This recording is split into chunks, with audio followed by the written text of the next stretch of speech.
Assalamualaikum warahmatullahi wabarakatuh. Halo teman-teman semua, perkenalkan kami dari kelompok 5 yang akan menjelaskan tentang kegiatan kami, yaitu membuat bioteknologi pangan nata de coco dari air kelapa. Adapun anggota kelompok, yang pertama itu Khairia Nurul Insani dengan NIM 070, yang kedua Nadila Pratiwi dengan NIM 071, yang ketiga Rosbanun Dewi dengan NIM 080, yang keempat Kurniawan Mira Rizky dengan NIM 084, yang terakhir Farah Ayu Nur Aini dengan NIM 093.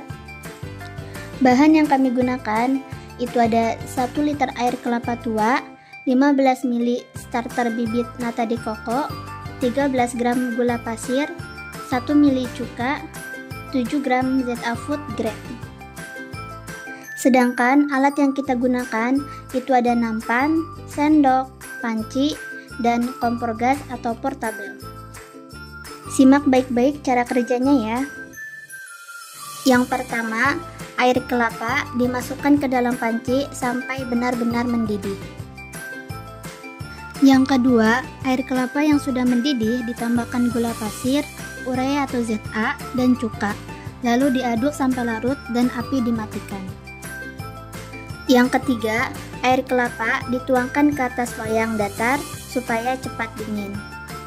Setelah dingin, starter dituangkan ke dalam loyang dan diaduk hingga rata. Lalu, loyang ditutup dengan koran bersih dengan rapat dan tepinya dilakban supaya benar-benar rapat.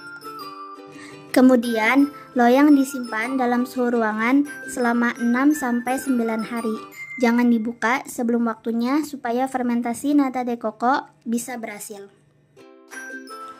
Setelah masa fermentasi selesai, penutup koran dibuka dengan hati-hati. Lalu, nata de coco tersebut dibilas 3 kali dengan air bersih supaya bau asamnya hilang. Nata de coco yang sudah direndam, diangkat, dan dipotong dadu kecil. Lalu, nata de coco tersebut direbus dengan air bersih sampai mendidih. Rebusan gula dan air dibuat hingga mendidih. Kemudian, api dimatikan. Setelah itu, potongan nata de coco dimasukkan dan didiamkan selama 1-2 jam agar manisnya meresap.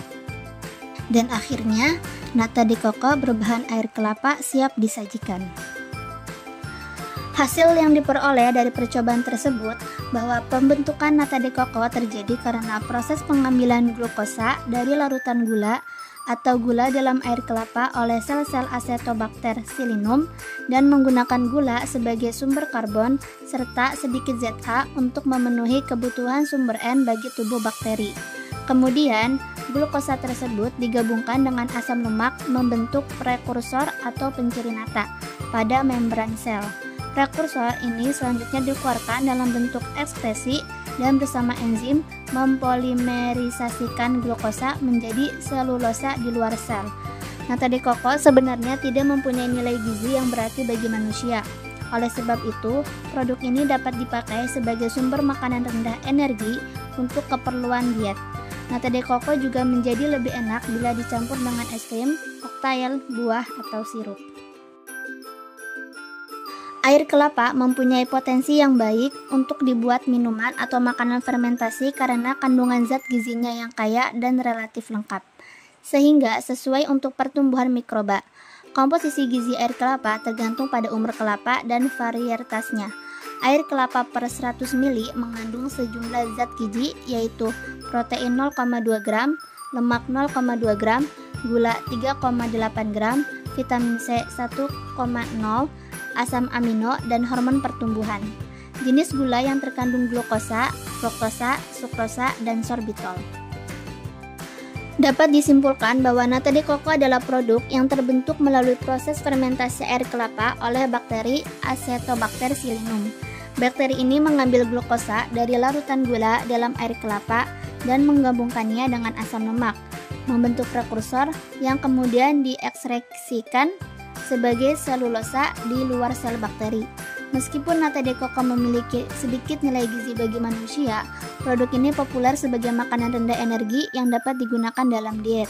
Proses pembuatan nata de coco sangat dipengaruhi oleh faktor-faktor seperti oksigen, pH, suhu, dan kebersihan yang penting untuk menghasilkan produk berkualitas baik.